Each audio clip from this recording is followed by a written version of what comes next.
Cops laugh at twin black sisters in court, freezing when they reveal their darkest DOJ secret. Twin sisters Alara and Kala didn't expect to be on the wrong side of the law. They'd always been diligent students, community volunteers, and most importantly, each other's lifeline. Yet on a crisp autumn morning, they found themselves standing in a crowded courtroom, hearts pounding. Across the aisle stood two smug police officers, men who had arrested them under dubious circumstances and who now smirked with unsettling confidence. Little did these officers know that behind the scenes, the U.S. Department of Justice, led by the Attorney General, was quietly unearthing their darkest secret. Once that secret surfaced, it would change everything. Alara and Callum Miller had always shared the kind of bond unique to twins. From a young age, they were each other's shadows, finishing each other's sentences and forging paths of mutual support. Raised in a modest neighborhood in Hawthorne City, Mississippi, they stood out for their academic brilliance and unwavering optimism. Their mother, Marlene, worked tirelessly as a social worker, while their father, Stephen, was a history teacher at the local high school. Together, the family embodied a quiet resilience, taking pride in their heritage and determined to contribute positively to the community around them. On a humid July evening, life took a sharp turn. Alara and Kala had spent the day volunteering at a local youth program, helping children practice reading and math skills for the upcoming school year. The two sisters, both in their early 20s, had a light-hearted argument over who would treat whom to an ice cream afterward. They settled on a small place near the city park, an area that they knew was usually teeming with families and friendly faces. However, on this night, a strange tension hung in the air. A police cruiser slowly shadowed them as they walked toward their car. At first, neither sister gave it much thought. Hawthorne City's police presence was common, and often the officers were polite, if a bit distant. But something about the pointed stares from the two white officers in the cruiser set them on edge. The police car circled them twice before finally pulling alongside. "Evening," said Officer Victor Maxwell, stepping out of the vehicle. His partner, Officer Derek Malone, remained seated, scanning the surroundings. Maxwell rested a casual hand on his holster, his expression unreadable. "Good evening, officer," Kala replied, trying to keep her voice steady. Alara stood by her side, bristling at the sight of Maxwell's relaxed but ready stance. "Can we help you?" Alara asked politely. Maxwell didn't immediately answer. He walked around them, eyes drifting from Alara's sneakers to Kala's braided hair, as though looking for something, anything that might give him cause. Finally, he asked, "Mind showing me some ID?" The request was abrupt, and neither sister could think of a valid reason for it, but they complied. Alara fumbled through her small purse to retrieve her driver's license, while Kala produced hers from a back pocket. Maxwell examined both IDs, then paused. "There was a report of suspicious activity near the park," Maxwell said vaguely. "You two fit the description." Kala's heart pounded. She'd heard stories of friends and acquaintances who had been stopped for matching some generic description. She forced herself to remain calm. "What kind of suspicious activity, officer?" Maxwell smirked. "We asked the questions, not you." At that moment, Malone stepped out of the cruiser, making his way toward them. He flashed a sarcastic smile, eyebrows rising in mock curiosity. "Any weapons on you, ladies? Anything we should know about?" he asked, not bothering to hide the insinuation. Alara's jaw clenched. "No, of course not. We'd like to search your vehicle," Maxwell stated, pointing to the sisters' old sedan parked a few feet away. Under normal circumstances, the sisters knew they could refuse a search if there was no probable cause, but they also recognized the power dynamic at play. Two white officers, exuding an air of condescension, had them cornered on a deserted stretch near the park. The risk of escalation was high. An argument, or any sign of disrespect, could end very badly. With reluctance, Alara shrugged. "Go ahead," she said quietly, glancing at Kala, who offered a resigned nod. The search began. Maxwell and Malone opened every door, rummaged through the trunk, tossed aside the sisters' jackets and volunteer pamphlets. Minutes later, Maxwell suddenly held up a small plastic bag that neither sister had ever seen before. Inside was a substance that looked like powder. He smirked triumphantly. "Look what we have here," Maxwell announced. "Possession of a controlled substance, ladies." Time seemed to freeze. Kala's voice came out in a cracked whisper. "That's not ours. We've never seen that before." Her words fell on deaf ears. Malone quickly placed them under arrest, reading them their rights with a performative flourish. The walk to the cruiser felt like a tunnel of dread. Neighbors peered out of windows, some with concern, others with the same smug curiosity the cops wore. For Alara and Kala, everything happened too fast. Their worry soared to unimaginable heights. They had dedicated their lives to doing things the right way. They volunteered, they studied, they stayed out of trouble. And now, in the blink of an eye, they were cuffed, placed in the back of a police car, and labeled as criminals. Little did they know, this was just the beginning. The evidence against them would be stacked in the blink of an eye, and soon they'd find themselves standing in a court, the target of condescending laughter. But as grim as it appeared, forces outside this small Mississippi town were quietly taking notice and preparing to intervene in ways that no one could have foreseen. The cell was cold, its walls painted a faded beige. Alara and Kala were placed in a holding area inside the Hawthorne City Police Station. An unwelcoming fluorescent light buzzed overhead, casting hard shadows across the room. The sisters exchanged anxious glances, their hearts still racing from the abrupt arrest. They had been stripped of their belongings, purses, phones, and dignity, and left to wait. Time in that musty cell seemed to crawl. Eventually, an officer they hadn't seen before, Sergeant Sheila Doyle, walked in with a clipboard. She was middle-aged with a stern countenance that reminded Alara of a strict principal. Yet there was something kinder in Doyle's eyes compared to Maxwell and Malone. She asked a series of questions, basic details about addresses, next of kin, and health conditions, without meeting their gaze. Still, her voice lacked the harsh edge that had marked their initial interaction with the arresting officers. "Any allergies?" Doyle inquired, her pen poised over the clipboard. Kala cleared her throat. "No, none." Doyle jotted something down. "Your bail hearing will be scheduled as soon as possible," she added, closing her folder. "But given the severity of the charges, it might not be tonight." "Severe?" Alara blurted out. "We don't even know what we're being charged with exactly. Those drugs weren't ours." Doyle's eyes flickered. She exhaled softly, then left without another word, leaving behind an uneasy silence. Kala let out a shuddery breath, sinking to a bench. "They planted that bag, Alara," she murmured, hugging herself. "I'm sure of it. But how do we prove it?" Alara dropped beside her twin. "We have to call Mom and Dad. We need a lawyer, someone who will believe us.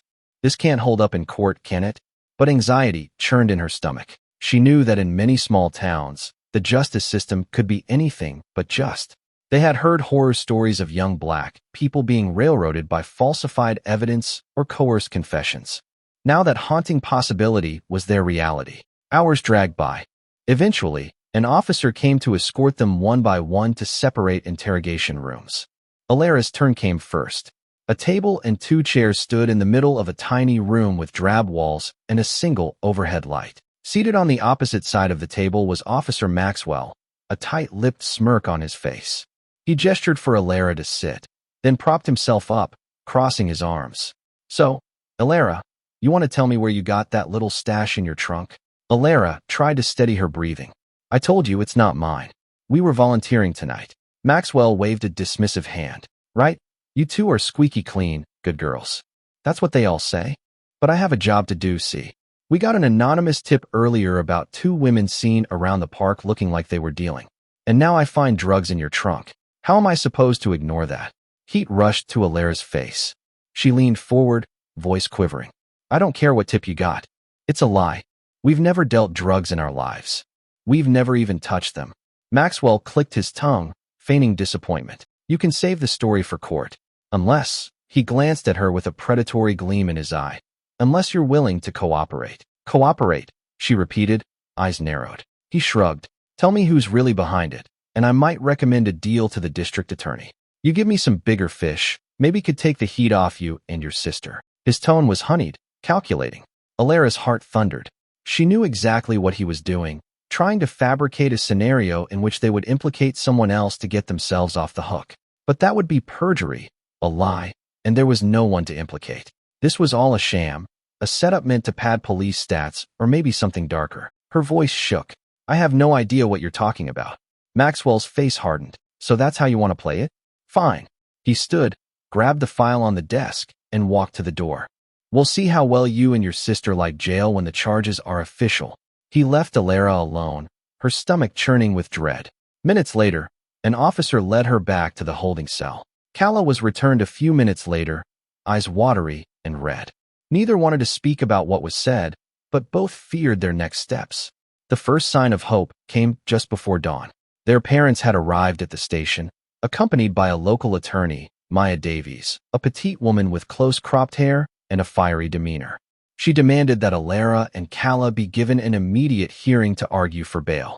There was some back-and-forth wrangling, but eventually the sisters were told they'd see a judge that afternoon. Exhaustion pulled at Alara's eyelids as she slumped in a corner of the cell.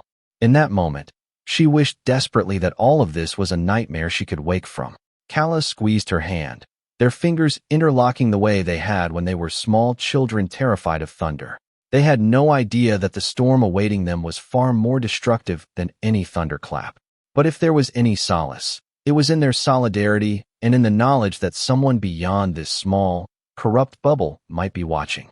The afternoon sun bore down as Alara and Kala stepped out of the police transport van and onto the worn steps of the Hawthorne City Courthouse.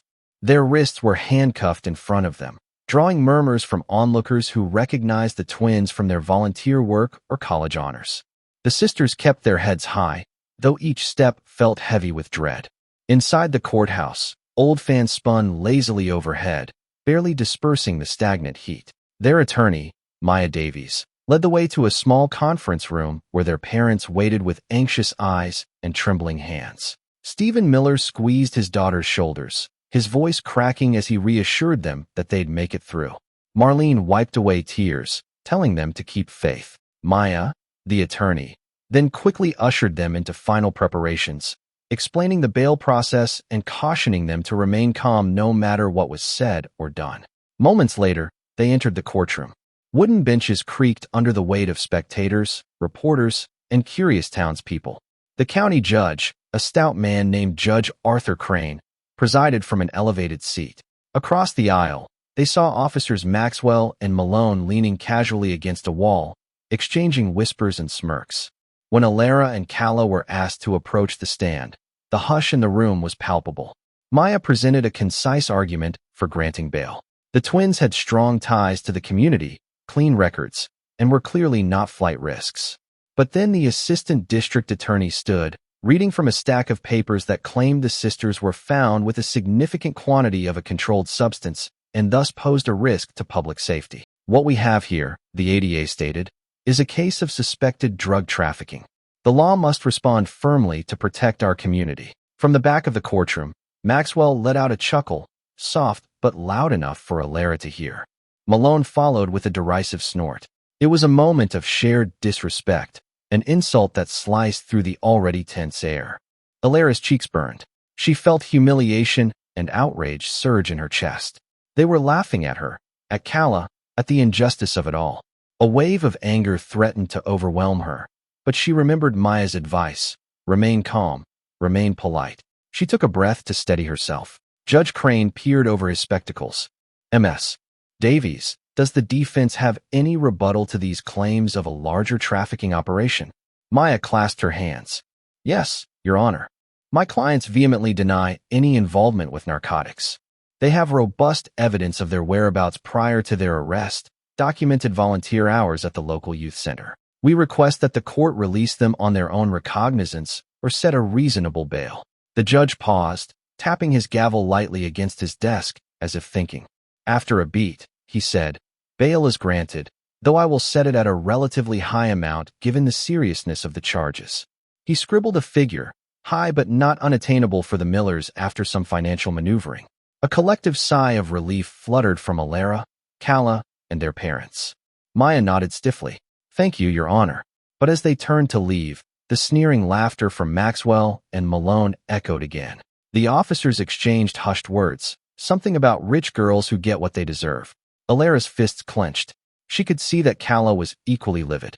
The day's ordeal didn't end in the courtroom. As soon as the hearing was over, the local news reporters bombarded the sisters and their parents outside on the courthouse steps. Cameras flashed. Microphones were thrust into their faces. The swirling chaos of questions about the alleged drugs, the severity of the charges, the family's reaction pelted them from every side. Words like trafficking and conspiracy echoed ominously. Maya deftly navigated the storm of reporters, issuing a curt statement of innocence while urging the public not to jump to conclusions. "Are you suggesting the police planted evidence?" one bold reporter asked, thrusting a mic toward Alara. She opened her mouth, but Maya quickly interjected, "We are conducting our own investigation. There will be no further comment at this time." They made their way to a waiting car, courtesy of a family friend who drove them from the courthouse to a small diner down the street. Exhausted and emotionally raw, they collapsed into a booth, each ordering something soothing, a warm meal, a cup of tea or coffee. The overhead television droned with midday news, but Alara could hardly focus on anything besides the dread swirling in her mind. "This can't be real," Calla murmured, clutching a cup of hot tea.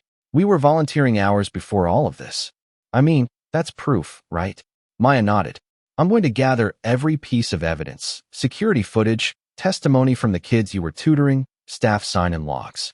We won't let them bury you under false charges." Marlene and Stephen tried to offer supportive smiles, though worry etched deep lines into their faces. The twins could see that these charges weighed heavily on their parents.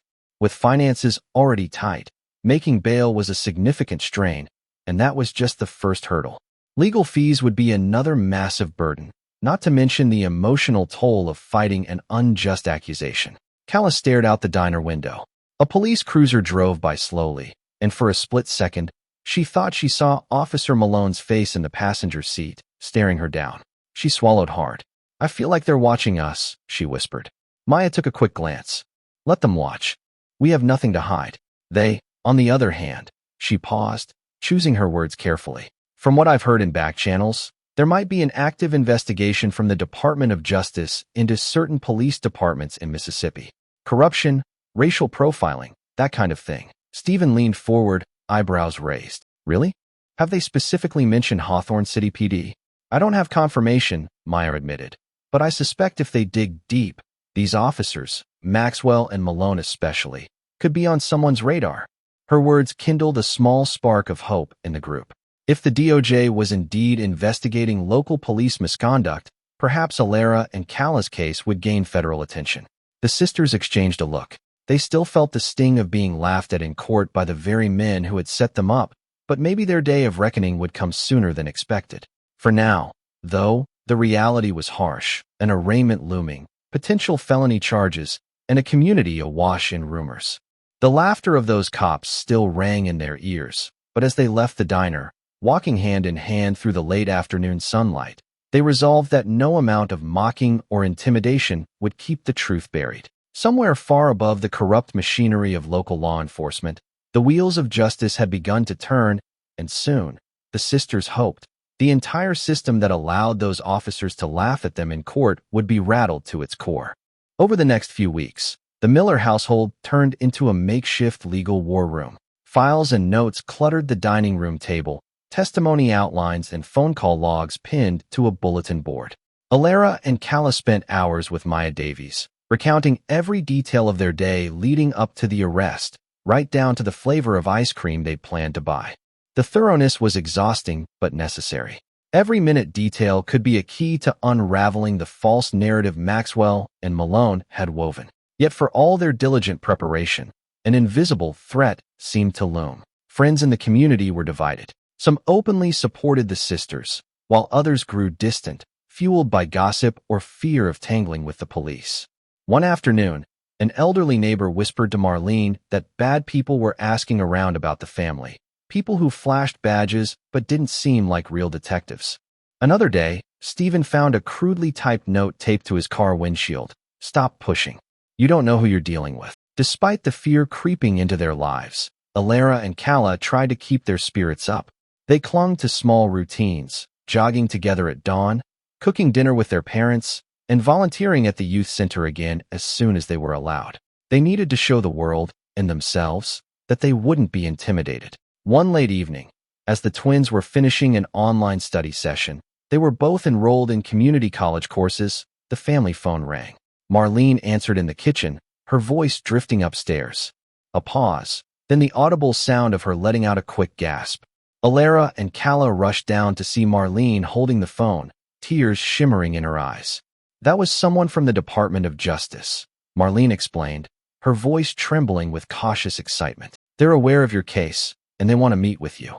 They wouldn't give details over the phone, but they mentioned a deeper investigation." She glanced at Stephen, who nodded, placing a calming hand on his wife's shoulder. The next afternoon, a pair of officials arrived at the Miller home. One introduced herself as Special Agent Diaz from the FBI, assigned to a DOJ task force investigating police misconduct. The other was an assistant U.S. attorney named Simon Rothman from the Civil Rights Division. Both flashed their credentials, verifying that they were indeed who they claimed to be. Their demeanor was serious but polite. Agent Diaz settled in the living room, scanning the environment. She locked eyes with Alara and Kala, her expression resolute. "First, let me say how sorry I am for what you've been through. We'd like to ask you some questions, if you're willing." The sisters glanced at each other, then nodded. Stephen and Marlene offered coffee, but the agents politely declined, jumping straight into business. They asked about the arrest, the details of the search, the behavior of officers Maxwell and Malone, the entire sequence of events that night. Rothman tapped away at a laptop while Diaz listened intently, occasionally prompting them for more information. When the interview ended, Rothman closed his computer. "We can't promise immediate relief," he warned gently, "but we suspect this fits a pattern we've seen in certain Mississippi police departments. Unexplained drug busts involving individuals with no prior records, racial profiling, planted evidence. We're building a federal case, and we believe your testimony could be crucial." Hope warred with trepidation in Alara's heart. "So they might finally face consequences?" she asked, almost afraid of being too optimistic. Diaz exchanged a glance with Rothman. "If we establish a pattern of civil rights violations, those responsible could face serious federal charges. But you should also be aware that the road ahead will be difficult. Corruption runs deep, and these officers may not go down without a fight." The Miller family exchanged determined looks. Maya Davies, who had joined them for the interview, spoke up. "They won't intimidate us into silence. It's gone too far already." The agents left, promising to keep in touch. For the first time since the ordeal began, Alara and Kala felt a sense of vindication. It was as though a weight had been partially lifted. The next few days brought more phone calls from the DOJ, more visits, and an official request that Alara and Kala appear before a grand jury if needed. The seeds of a larger investigation were being planted, but there were also unsettling developments. Late one night, as Alara stared out her bedroom window, she noticed a dark car idling at the end of their street, headlights off, engine quietly humming. It sat there for almost an hour before finally pulling away. Another time, Kala received a series of anonymous calls that ended the moment she answered. Maya assured them it was likely harassment tactics to dissuade their cooperation with federal authorities. Then came the whispers about Maxwell and Malone. Rumors surfaced that they were part of a clandestine network of officers who boosted departmental statistics by planting drugs on unsuspecting individuals, mostly young black men and women. Some claimed these cops were protected by higher-ups, given free rein to orchestrate busts in order to win promotions or departmental accolades. If the rumor mill was correct, Maxwell and Malone had a lot more to hide than just one planted bag of powder. One evening, the sisters found themselves quietly talking in their shared bedroom, discussing the next steps. They agreed that if the DOJ needed them to testify or provide more statements, they would do so wholeheartedly. Their fear was still there, gnawing at the edges, but their resolve burned brighter. "We have to speak out," Kala said firmly. "Not just for us, but for everyone else they've wronged." Alara nodded, giving her sister's hand a squeeze. In their darkest moments, they remembered the courtroom laughter that had mocked their innocence. It fueled them, steeled their nerves. Because they weren't just fighting for their freedom, they were fighting to expose a corrupt system, to prevent more innocent people from enduring the same nightmare. Little did they know that the laughter of those two racist cops would eventually turn into frantic pleas once the DOJ peeled back the rotten layers of their secrets. Because indeed, Maxwell and Malone had a hidden skeleton, one so dark that it threatened not only their badges, but the entire foundation of the police department that harbored them. In mid-August, the first domino fell. Local news outlets reported the suspension of 2 Hawthorne City officers pending an internal affairs investigation. Initially, the report didn't name Maxwell or Malone, but the rumor mill kicked into high gear and within hours, it became clear who was under scrutiny. Alara and Kala watched from their living room as the local channel aired grainy footage of a press conference outside the Hawthorne City Police Department. The police chief, a rigid man named Colonel Thomas Grant, reluctantly read a prepared statement. "We have received allegations of misconduct against 2 of our officers.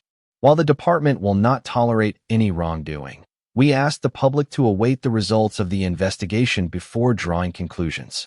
Grant's tone was firm yet evasive. He took no questions, quickly retreating inside the building. The camera then panned to a swarm of reporters speculating about the seriousness of the charges and whether this was connected to the federal investigation rumored to be happening behind closed doors.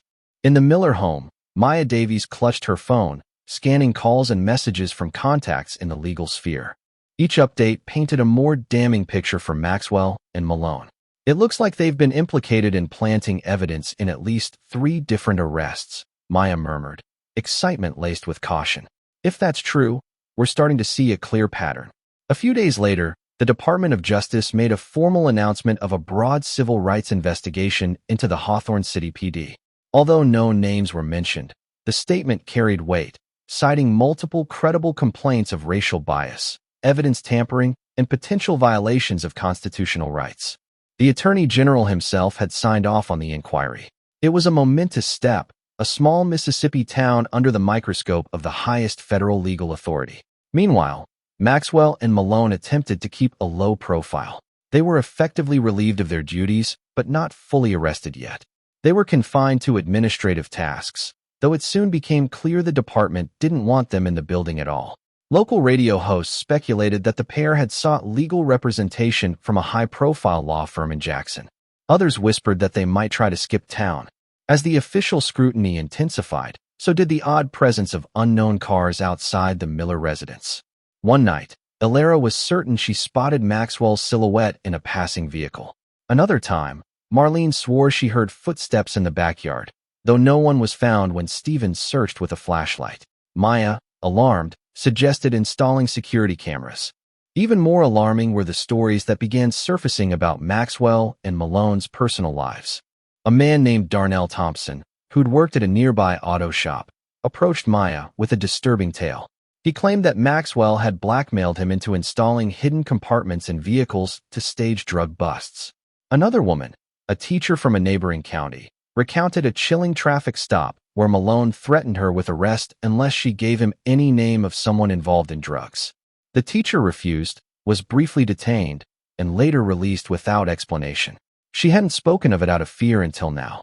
Each story chipped away at the veneer of legitimacy around these officers, and each story fueled the sense that something more sinister lurked behind their orchestrated drug arrests, possibly a plan to funnel money, seize property, or extort the innocent. One late afternoon, while Alara and Kala were reviewing legal documents with Maya, the phone rang. Marlene answered, her face turning pale as she listened. After a tense minute, she hung up and turned to the others. "That was the assistant U.S. attorney," she said, eyes wide. "They found something big on Maxwell and Malone, something about deep ties and deliberate targeting. They want you 2 to come in tomorrow to provide more statements." Maya's eyebrows lifted in cautious optimism. This could be the break we've been waiting for. The next day, the twins and Maya arrived at a small federal building in Jackson, Mississippi, where they were greeted by Agent Diaz and Simon Rothman.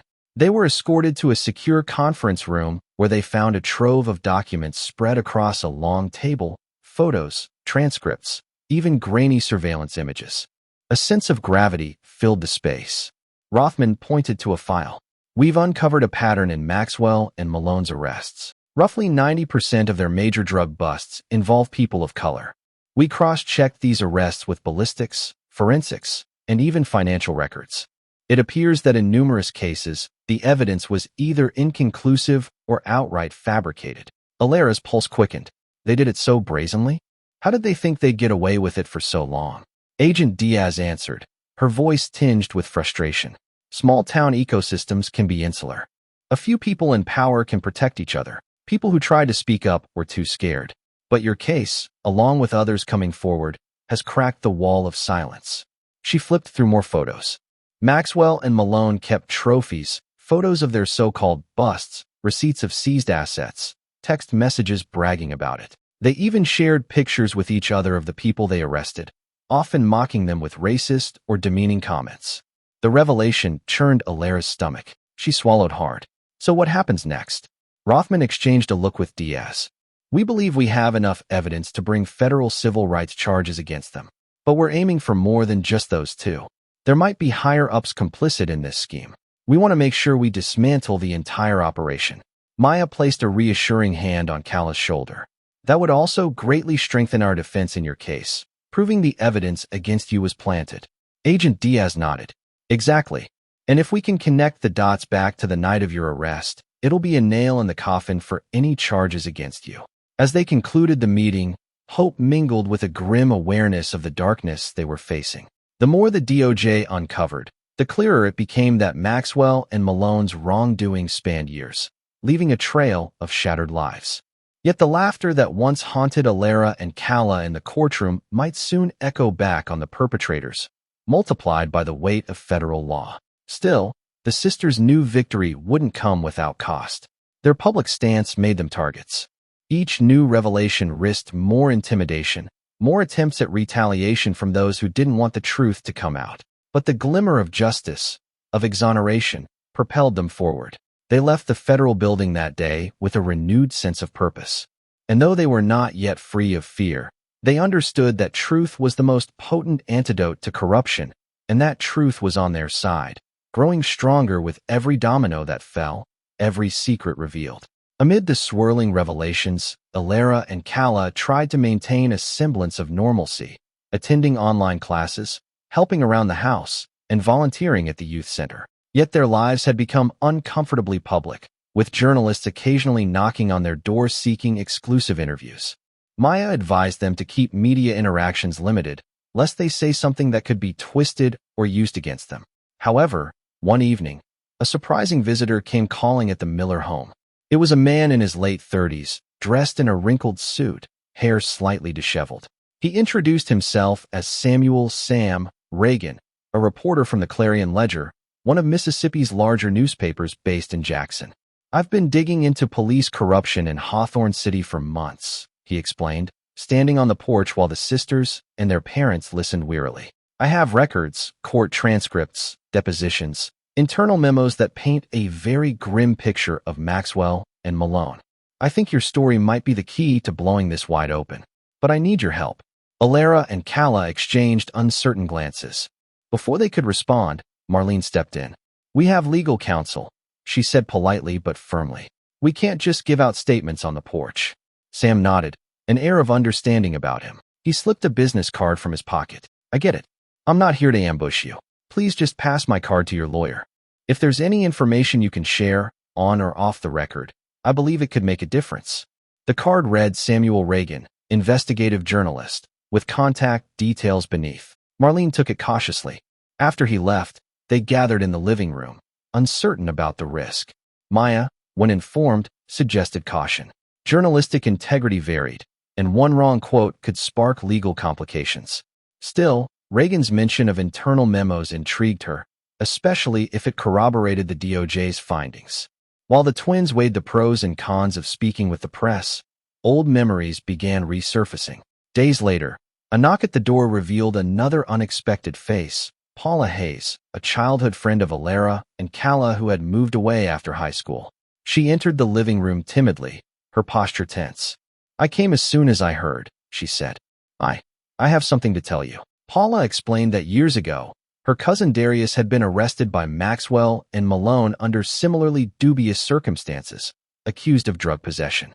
Darius had served a short sentence, but the experience ruined his prospects, pushing him out of college and leaving a permanent mark on his record. Paula admitted that her family had been too afraid to speak out, worried about retaliation or further arrests. Darius kept telling me he was innocent, Paula said, tears forming in her eyes. He said the cops planted the drugs. We didn't believe him at first. Now, seeing what you're going through, I realized he was telling the truth. Alera's heart sank. She understood the weight of that fear. Would your cousin be willing to speak to the DOJ? She asked softly. Paula shrugged, uncertain. He's angry, bitter. But maybe if he knows he's not alone, he might come forward. Maya, who joined them by phone, urged them to encourage Darius to step up. The more victims who testified, the stronger the case against Maxwell, Malone, and potentially other complicit officers. The shadows of the past were indeed catching up, forming a collective voice that demanded justice. In the following weeks, Maya filed motions in the local court to dismiss all charges against Alera and Calla, armed with new evidence from the DOJ. The hearing date loomed, and tensions soared. Supporters of the twins began rallying on social media, using hashtags and local Facebook groups to call out corruption. Many recalled the twins' long-standing commitment to the community, insisting they would never engage in drug activity. On the other side, a small but vocal faction in the city, some with ties to law enforcement, painted the twins as troublemakers. Anonymous online trolls spewed racist remarks, claiming the sisters were exploiting race to dodge charges. Officer Maxwell and Malone, for their part, maintained their innocence, even giving a brief interview to a local station where they called the allegations fake news orchestrated by anti-police activists. Then came the day that changed everything. In a coordinated series of raids, the DOJ task force descended on multiple sites, including the Hawthorne City Police Department. Witnesses described the startling scene, federal agents marching through the station, seizing files and computer hard drives. By evening, news broke that Maxwell and Malone had been taken into federal custody, indicted on charges of conspiracy, civil rights violations, and falsification of evidence. The sight of the two officers handcuffed and flanked by federal agents flashed across television screens throughout Mississippi. It was a surreal reversal of the original courtroom tableau where Maxwell and Malone had smirked at Alera and Calla. This time, there was no smirking, just ashen faces filled with dread. For the Miller family, this was both a triumph and a moment of sobering realization. The twin sisters had sparked a domino effect that reached far beyond their own case. Yet the legal process was far from over. Alera and Calla's hearing approached, and despite the mounting evidence in their favor, the local prosecutors still held the official charges. It would take a judge's ruling to fully exonerate them. In the hush of a late-night family gathering, as they watched the day's events play out on the news, Marlene turned to her daughters. "One day, you'll look back on this and realize how strong you both were," she said, her voice trembling with pride. "You took on a system that's been broken for far too long." Alera and Calla exchanged a quiet smile. For a moment, they recalled the humiliating laughter in the courtroom, the cold nights in jail, the fear of menacing eyes outside their home. Soon, they hoped, the same men who once mocked them would stand trial for their own crimes. And that in itself felt like a step toward justice, not just for them, but for an entire community long haunted by the shadows of racist policing. The morning of Alera and Calla's hearing arrived like a thunderclap. Outside the Hawthorne City Courthouse, a cluster of supporters gathered, holding signs that read "Justice for the Miller Sisters" and "Stop Racial Profiling." A handful of counter-protesters milled nearby, but the mood felt distinctly in favor of the twins. Reporters, smelling a major story, lined the steps, cameras poised. Inside, the courtroom bustled with a tension that was almost electric. Court officers tried to maintain order as spectators filed into the wooden benches. Maya Davies stood near the defense table, flipping through a thick binder of evidence and motions. Alera and Calla, dressed neatly and standing tall, joined her. They felt the eyes of the courtroom on them, some sympathetic, others critical, but all intently curious. Judge Crane, the same judge who had presided over their bail hearing, took the bench. His gaze swept the room as he called the proceedings to order. Despite the swirl of national attention, he bore a weary expression, as though he was bracing himself for the day's battle. The prosecutor, looking visibly less confident than before, rose to speak. He began by reciting the original charges against Alera and Calla, possession of a controlled substance with intent to distribute. But before he could launch into any argument, Maya Davies interjected with a motion to dismiss all charges. She calmly enumerated the reasons: new evidence from the DOJ investigation, sworn statements from witnesses alleging police misconduct, and the federal indictments against officers Maxwell and Malone. The prosecutor fumbled. He insisted the local case remained valid, but he couldn't ignore the avalanche of federal findings. Judge Crane leaned forward, hands folded. "I've reviewed the DOJ documents," he said sternly. They paint a damning picture of systemic wrongdoing. I need to hear a compelling argument from the prosecution as to why these charges should remain. The prosecutor, clearly flustered, tried to claim that the DOJ's investigation was ongoing and that local charges could stand independently. Maya, unflinching, produced a statement from the U.S. Attorney's Office explicitly naming Alera and Kala as victims of planted evidence. She also presented a subpoenaed set of text messages between Maxwell and Malone, messages that proved the officers had discussed pinning something on the twins to make an example of them. A hush fell over the courtroom as Maya read one exchange aloud. Maxwell, got 2 girls, real pretty, real smug. They'll fold easy if we find the right evidence. Malone, yeah, let's teach them a lesson. Just a little powder for them to cry about. Murmurs rippled through the crowd, and even Judge Crane's stoic expression cracked in shock. Alera's heart pounded. Hearing the callous words from Maxwell and Malone made her stomach twist with anger, but it also ignited relief that their duplicity was finally exposed. After reviewing the messages, Judge Crane removed his glasses. I find this deeply concerning. Given the overwhelming evidence that the arresting officers acted with gross misconduct, I'm inclined to dismiss all charges against the defendants. A muffled cheer erupted from the supporters in the gallery. Alera grabbed Kala's hand, tears of gratitude and vindication welling in their eyes. Maya placed a steadying hand on Alera's shoulder. However, the judge wasn't finished. His gaze zeroed in on the prosecutor. Furthermore, I expect a formal review of every case handled by these officers, effective immediately. This case against the Miller sisters is dismissed. They leave this courtroom free of these charges, and I sincerely hope the justice system rectifies any and all wrongs done to them. Gavel down, a resounding crack. The room erupted in applause from their supporters. Alera and Kala exhaled in unison, the tension draining from their bodies. They were free.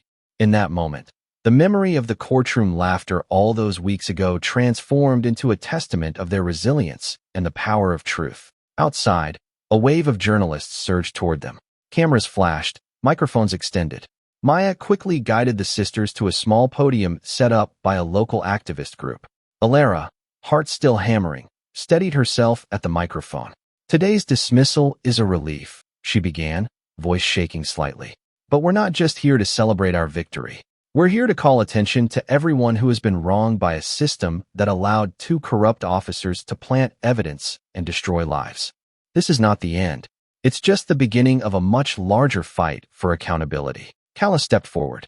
We thank everyone who believed in us, who spoke out, who helped unearth the truth. We stand with those who are still fighting for their innocence. We won't rest until justice is served for all. The crowd cheered, and camera shutters clicked like thunder. The sun shone overhead, revealing a new dawn for the sisters. For the first time in weeks, they could breathe freely, unburdened by the weight of false accusations. But the day's events weren't over. As they made their way down the courthouse steps, flanked by family, friends, and supporters, Alera spotted 2 familiar figures in orange jumpsuits being led in by federal marshals, Maxwell and Malone. Their once cocky expressions were now hollowed by fear. Gone was the arrogance, the laughter, replaced by the grim realization that their darkest secrets were laid bare. For a fleeting moment, Alera and Malone locked eyes. She felt no pity, only a firm sense of karmic justice. He quickly averted his gaze, as if the sight of her was too much to bear. And in that instant, she knew the tide had fully turned. The gavel had fallen, and the days of mocking the innocent were over. The laughter of racist cops had been silenced by a truth far more powerful and far more enduring. In the aftermath of their dramatic court victory, Alera and Kala found themselves navigating a wave of public attention. Invitations flooded in from local churches wanting them to speak about social justice, from colleges seeking them to address student groups, and even from media outlets hoping for exclusive interviews.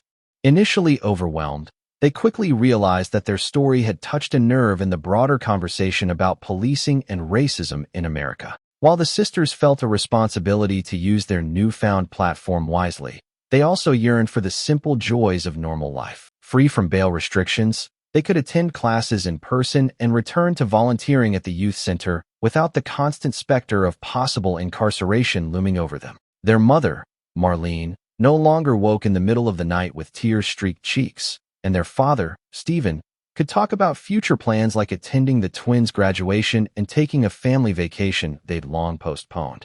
The federal investigation into Hawthorne City PD continued, unearthing a web of corruption that implicated not only Maxwell and Malone, but also a handful of other officers and possibly higher-ranking individuals.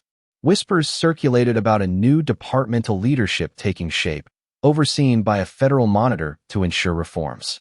Some in the community were skeptical that real change could happen, but others felt a renewed sense of hope. One bright autumn afternoon, Agent Diaz visited the Miller home once more, this time bearing good news. The civil rights trial against Maxwell and Malone is set for early next year, she explained. Your testimony and evidence are pivotal. You'll likely be called upon to speak about your ordeal. Alara and Calla were ready. No threat or intimidation could silence them now. We'll be there, Alara said confidently, reflecting on how far they'd come since that terrifying night of their arrest. With their immediate legal troubles behind them, Maya Davies encouraged the twins to file a civil lawsuit against the city for damages, loss of reputation, emotional distress, and legal fees. After careful consideration, they agreed, not out of greed, but out of principle. If the city had to pay, maybe it would serve as a financial push to reform. The lawsuit garnered even more attention, thrusting them further into the public eye.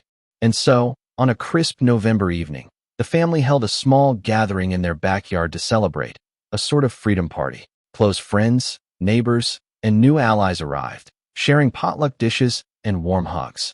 Paula Hayes came with Darius, who'd finally agreed to speak to the DOJ about his own wrongful arrest. He thanked the sisters for inspiring him to come forward, tears in his eyes as he recalled his lost opportunities. That's all we wanted, Calla replied softly, for people to stand together and refuse to be silenced. The next day, they received a thick envelope from the Clarion Ledger's Sam Reagan. Inside were copies of internal police memos and emails detailing how Maxwell and Malone had been protected by certain superiors who turned a blind eye to suspicious cases. One email even referenced a plan to target problematic individuals who spoke out against the department. Reading the lines, Alara shuddered at the near miss.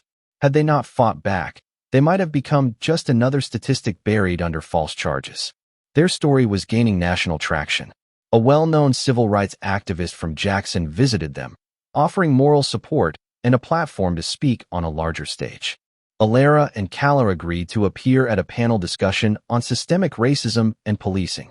The auditorium buzzed with hundreds of listeners as they recounted their journey, from volunteering at a youth center to being strip-searched in a cold holding cell, to standing victorious in the courtroom where not so long ago they had been publicly mocked. Despite the heaviness of the subject, their message carried an undercurrent of hope. If two college students from Hawthorne City can stand up and spark change, Calla said, voice resonating through the microphone. Imagine what an entire community, an entire nation can do. The applause was thunderous.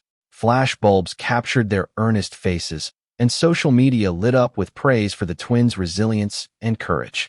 Offers poured in for partnerships with nonprofits, scholarships, and even a potential book deal.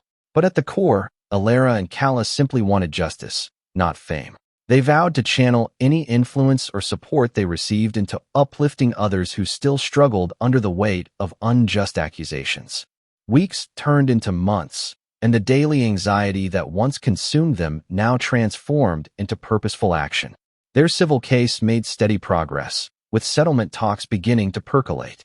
The city attorneys were clearly eager to avoid a high-profile trial. Meanwhile, Maxwell and Malone rotted in federal custody, awaiting their own day in court, an ironic reversal of their earlier hubris. In a final twist of fate, it came to light that Maxwell had fathered a child out of state and used illicit funds from seized property to send hush money to the mother. The explosive revelation further solidified the public's condemnation of his actions. Malone, for his part, had a long paper trail of racial slurs in emails and text messages, evidence that left no doubt about the racist intent behind his policing tactics. With each new revelation, the city's patience for these disgraced officers wore thinner. It became painfully clear that Alara and Calla's case was just the tip of a very ugly iceberg. The entire apparatus that allowed men like Maxwell and Malone to operate with impunity was now under the microscope, promising a sweeping overhaul. As winter approached, Alara and Kala stood on their porch sipping hot cocoa, their breath visible in the crisp air. They silently acknowledged the journey they had taken, from the moment they were cornered and arrested to the day the charges were dropped and beyond. A wave of gratitude washed over them for the outpouring of community and federal support that had ultimately proven their innocence. The laughter that had once mocked them in a dingy courtroom was gone, replaced by the resolute chorus of voices demanding real, lasting change. It was a new dawn in Hawthorne City, one in which the twin sisters were proud to play their part. And while the scars of the ordeal would remain, those scars would also serve as a reminder of their strength, of the power that lies in truth, and of the justice that can be achieved when good people refuse to remain silent. Thank you for joining us on this intense and emotional journey where false accusations gave way to undeniable truths and corrupt officers were finally held accountable for their misdeeds. Alara and Kala's story reminds us that no matter how bleak things may seem, courage, truth, and unity can spark change, even in the face of the deepest injustice. If you were moved by this story and believe in standing up against corruption, please don't forget to like, share, and subscribe to our channel. Every click helps spread awareness and encourages more people to speak out when they see wrongdoing. Let's keep the conversation going in the comments. Tell us what resonated with you the most, and share your own experiences or thoughts on the power of accountability. Together, we can shine a light on injustice and continue pushing for reforms that protect the innocent and uphold true justice.